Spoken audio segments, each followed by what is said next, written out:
Hello viewers, welcome to our channel. నేను మీ చరణ్ పరిమి. పార్లమెంటులో కుల పంచాయతీ, రాహుల్ గాంధీని కులం పేరుతో అవమానిస్తున్న మోడీ అండ్ ఆయన గ్రూప్. సో ప్రస్తుతానికైతే పార్లమెంట్లో కులానికి సంబంధించి పెద్ద రచ్చ జరిగిపోతుంది. రాహుల్ గాంధీ ఈ కులగణన చేయాలి అని చెప్పేసి నిన్న పార్లమెంట్ సమావేశాల్లో గట్టిగా అడగడం జరిగింది. సో దానికి రియాక్షన్గా బీజేపీ శ్రేణులు, బీజేపీ మంత్రులు కొంతమంది ఆయన కులాన్ని గురించి ప్రశ్నించడం మొదలుపెట్టారు. అసలు రాహుల్ గాంధీ మాట్లాడింది ఏంటి, దానికి వీళ్ళు ఇచ్చే సమాధానం ఏంటి, ఏమాత్రం సంబంధం లేకుండా కులాన్ని బట్టి, జాతిని బట్టి ఇన్సల్ట్ చేయడానికి పూనుకున్నారనమాట బీజేపీ శ్రేణులు. అసలు అక్కడ ఏం జరిగింది అనేది ఒకసారి మనం గమనిస్తే ఆల్రెడీ మీడియాలో అనేక విషయాలు వచ్చాయి. అయితే మనం మాట్లాడుకోబోయేది ఏంటంటే అసలు బీజేపీ ఉద్దేశం ఏంటి ఈ కులగణన విషయం మీద అనేది మనం చర్చిద్దాం. దానివల్ల జరిగే నష్టాలు కావచ్చు, లాభాలు కావచ్చు, ఇదంతా ఒకసారి చూస్తే రాహుల్ గాంధీ పార్లమెంట్లో ఏమన్నాడంటే, దేశాన్ని మీరు పద్మవ్యూహంలాగా, చక్రవ్యూహంలాగా మొత్తం బంధించినట్టు చేస్తున్నారు, కేవలం 6 వ్యక్తులే ఈ దేశాన్ని తమ గుప్పిట్లో పెట్టుకున్నారని వ్యాఖ్యానించాడు కదా. దీంట్లో భాగంగా ఈ కులగణన మీరు చేయట్లేదు అని చెప్పేసి ఒక ప్రస్తావన తీసుకొచ్చాడు ఆ మీట్లో. సో ఏమన్నాడంటే, కులగణన దేశంలో మొత్తం దేశవ్యాప్తంగా కులగణన చేస్తే అది ప్రజలకు ఎంతో ఉపయోగకరమైనది రాహుల్ గాంధీ వాదన.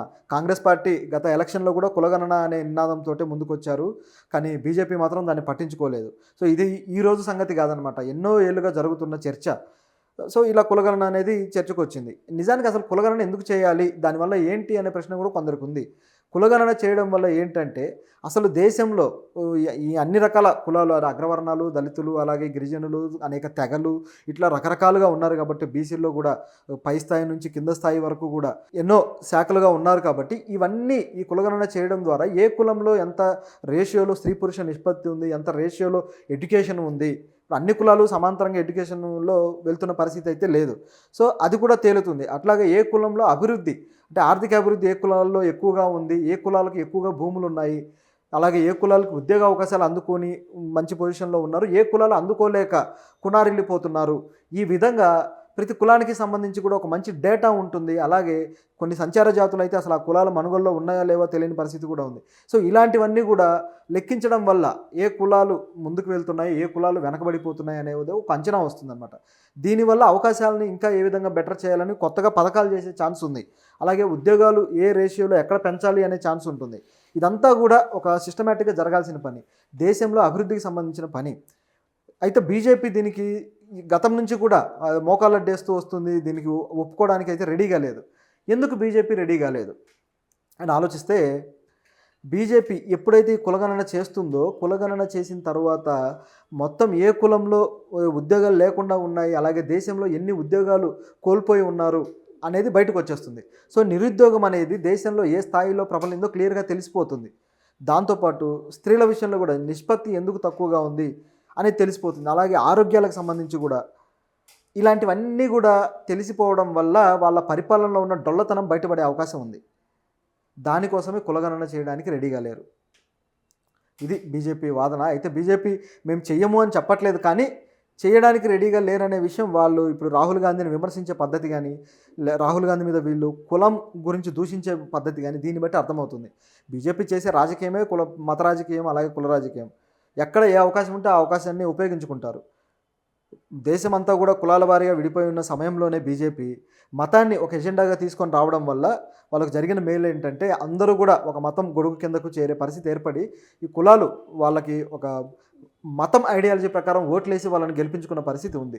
దానివల్ల కులానికి సంబంధించిన ఈ సమస్య ఏదైతే ఉందో వాళ్ళ అభివృద్ధి విడివిడిగా జరగాల్సింది, దాన్ని పట్టించుకునే అవకాశం బీజేపీ వదులుకుంది. ఎందుకంటే ఇది చేయడం వల్ల ఏ కులంలో ఏ సమస్య ఉందని తెలుస్తుంది కాబట్టి ఆ కులాల అస్తిత్వానికి సంబంధించిన ప్రాధాన్యత పెరిగే ఛాన్స్ ఉంది. మేము ఈ విధంగా అవకాశాలు కోల్పోతున్నాము అని ఆ కులాలు భావించిన, ఆ కులాలకు సంబంధించిన అస్తిత్వాన్ని వాళ్ళు ఫీల్ అయినా వాళ్ళు బీజేపీ నుంచి దూరంగా జరుగుతారేమో అన్న భయం వాళ్ళకుంది. సో ఇది మొదటి కారణం దీనికి. దీంతోపాటు అయితే బీజేపీ మిత్రపక్షాలు, అలాగే బీహార్లో బీజేపీ కూడా కులగణన చేస్తామని చెప్పేసి వాళ్ళైతే నినాదం చేస్తున్నారు. మరి బీహార్ రాష్ట్రంలో ఏమో ఒక పద్ధతిలో ఆలోచిస్తున్నారు, సెంట్రల్లో మాత్రం మరో పద్ధతిలో ఆలోచిస్తున్నారు.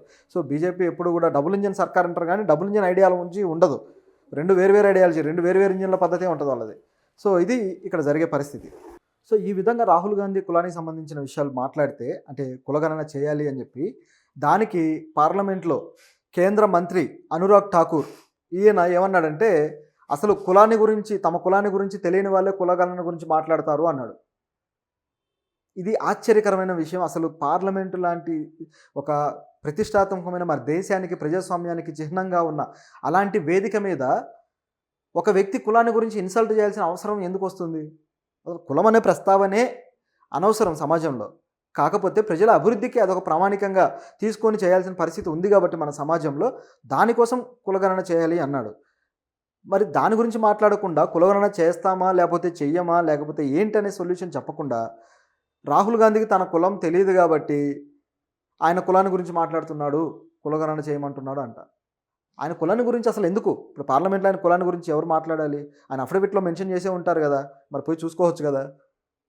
సో ఇదొక పిచ్చి లాజిక్ అనేది తీసి అది ఒక వ్యక్తిని ఇన్సల్ట్ చేయడానికి ఏ స్థాయికైనా దిగజారుతారు వీళ్ళు అనే దానికి ఇదొక ఎగ్జాంపుల్. కులం అనేది ఎంతటి జాడ్యంగా తయారైందంటే ఇప్పుడు అనురాగ్ ఠాకూర్ కూడా, ఆయన ఠాకూర్ కదా, సో నేనేదో ఒక అగ్రవర్ణ వంశాలకు సంబంధించిన వాడిని, ఆ వర్ణ వివక్షను చూపించుకోవడానికి ఇప్పుడు ఆ వ్యక్తి మీద ఆ విధంగా వేస్తున్నట్టు కనపడుతుంది. రాహుల్ గాంధీ కూడా తన కులాన్ని గురించి కొన్ని సందర్భాల్లో బయట పెట్టిన సంగతి కూడా అందరికీ తెలిసిందే. గతంలో మీడియాలు చూసుకుంటే ఆయన బయట పెట్టాడు, దానికి ఏం దాపరికం లేదు. కాకపోతే విమర్శ చేయడం కోసం దీన్ని ఒక వేదికగా చేసుకొని ఈ విధంగా మాట్లాడారు. సో ఇది ఎంత దారుణంగా ఉందంటే, తర్వాత రాహుల్ గాంధీ నా కులాన్ని గురించి నన్ను అవమానించారు, ఇది సరైంది కాదని చెప్పేసి రాహుల్ గాంధీ కూడా అన్నాడు. అయితే ఆయన క్షమాపణ కూడా నాకు అక్కర్లేదు, నేనేం ఎక్స్పెక్ట్ చేయలేదని రాహుల్ గాంధీ చెప్పాడు. కానీ అనురాగ్ ఠాకూర్ తను ఏం తప్పు చేశాడో తెలుసుకున్నాడు, తన వ్యాఖ్యలో తప్పు ఉంది అని. సో ఇది విధంగా ఉంటే ఆ తరువాత మోడీ, ఆయన కూడా సభలోనే ఉన్నాడు కదా, ఆ తరువాత సభ అయిపోయిన తర్వాత మోడీ మాత్రం ట్విట్టర్లో అనురాగ్ ఠాకూర్ ఏదైతే మాట్లాడాడో దాన్ని పెట్టి ఆయన ఏం క్యాప్షన్ పెట్టాడంటే, అనురాగ్ ఠాకూర్ చాలా బాగా మాట్లాడాడు, ఆయన హాస్య చిత్రత తెలుస్తుంది అంట. ఒక వ్యక్తి కులాన్ని గురించి ఇన్సల్ట్ చేస్తే మోడీ గారికి అది పెద్ద జోక్ అయిపోయి హాస్య చిత్రత కనిపిస్తుంది దాంట్లో. సో ఇంత దీనమైన స్థితిలో ఆయన ఆలోచనలు ఉండటం చాలా బాధాకరం. అంటే చాలా లో లెవెల్ థాట్స్ అనమాట ఇవి. సో ఇంత దారుణంగా ఎట్లా ఆలోచిస్తున్నాడు ప్రైమ్ మినిస్టర్ అనేది అర్థం కావట్లేదు. ప్రతిపక్షాలను విమర్శించడానికి 100 రకాల కారణాలు ఉంటాయి, వెతుక్కోవచ్చు. కానీ ఇదా కారణం? ఒక వ్యక్తి కులము, మతము, ఒక వ్యక్తి ఆలోచనలు, లేదా ఒక వ్యక్తి నమ్మిన సిద్ధాంతం ఇవా? సో ఇంత దారుణమైన పరిస్థితిలో వీళ్ళు జారుకున్నారనమాట. సో ఇదిలా ఉంటే ఇక మోడీ గారి మీద కూడా విమర్శలు ఇక మొదలైపోయాయి సోషల్ మీడియాలో. సో ఏంటి మోడీ ఈ విధంగా మాట్లాడాడని చెప్పేసి, ఎందుకంటే ఆయన చాలా అనాలోచితంగా ఇట్లా సపోర్ట్ చేశాడు దీన్ని. అంటే ఇంకా ఎంకరేజ్ చేస్తున్నాడు, ఇంకా తిట్టండి, ఇంకా అనండి ఆయన కులాన్ని గురించి అని చెప్పి ఒక ఎంకరేజ్మెంట్ అనమాట. దీన్ని స్ఫూర్తిగా తీసుకొని మరికొంతమంది బీజేపీ ఎంపీలు ఇక రేపటి నుంచి బయలుదేరతారు. ఇది ఆయన చేస్తున్న పని. ఈ మొత్తాన్ని గురించి ఇక కూటమి సభ్యులు ఎవరైతే ఉన్నారో, ఇండియా కూటమిలో ఉన్న పార్టీ నేతలు, సో వీళ్ళంతా కూడా రియాక్ట్ అయ్యి దీన్ని తప్పుపట్టారు, బాగా ఖండించారు పార్లమెంట్లోనే. ఇది విధంగా జరిగిన తర్వాత చివరిలో సభా హక్కుల సంఘానికి మేము ఫిర్యాదు చేస్తామని చెప్పేసి కూడా చెప్పడం జరిగింది. సో వాళ్ళు ఫిర్యాదు అయితే చేస్తారు, అయినా సరే ఈ పరంపర అయితే కొనసాగుతుంది. ఎందుకంటే పార్లమెంట్ నుంచి బయటకు వచ్చాక ట్విట్టర్లో ఈయన ఇలా పెట్టాడు అంటే, మీరు ఎవరికైనా కంప్లైంట్ చేసుకోండి, ఎవరికైనా మీరు ఫిర్యాదులు చేసుకోండి, మేము మాత్రం ఈ విధంగా కొనసాగిస్తాం, ఇది ఒక హాస్య చిత్రతగా మేము నడిపిస్తాం పార్లమెంట్లో అనే ఒక సిగ్నల్ అయితే మోడీ తన శ్రేణులకి అలాగే మిగతా అందరికీ పంపించాడు. సో ఇది పరిస్థితి. అయితే ఈ విషయంలో ఒక బీజేపీ అయితే క్లారిటీ ఇచ్చినట్టే ఇండైరెక్ట్గా, ఏంటంటే కులగణన మేము చెయ్యము అని. అసలు అడగడం తప్పే కాదు కదా, అదేమో చట్ట వ్యతిరేకమైన పని కాదు కదా. కులగణన చేయండి అంటే అది తప్ప? అది సిస్టమ్ బాగుపడడం కోసం కదా, సిస్టంలో ఇంకా పరిపాలన ఎలా బెటర్ చేయాలో దానికోసం కదా. అంటే కులగణన చేయము అని చెప్పి డైరెక్ట్గా చెప్పకుండా ఈ విధంగా ఎద్దేవా చేస్తున్నారు. సో ప్రజలకు ఈ లాజిక్ అనేది ఇంకా పూర్తి స్థాయిలో అర్థమైనట్లు లేదు. ఒకవేళ అర్థమైతే మాత్రం ఇక నెటిజన్స్ మొదలు పెట్టేస్తారు. సో వాళ్ళ ఆట.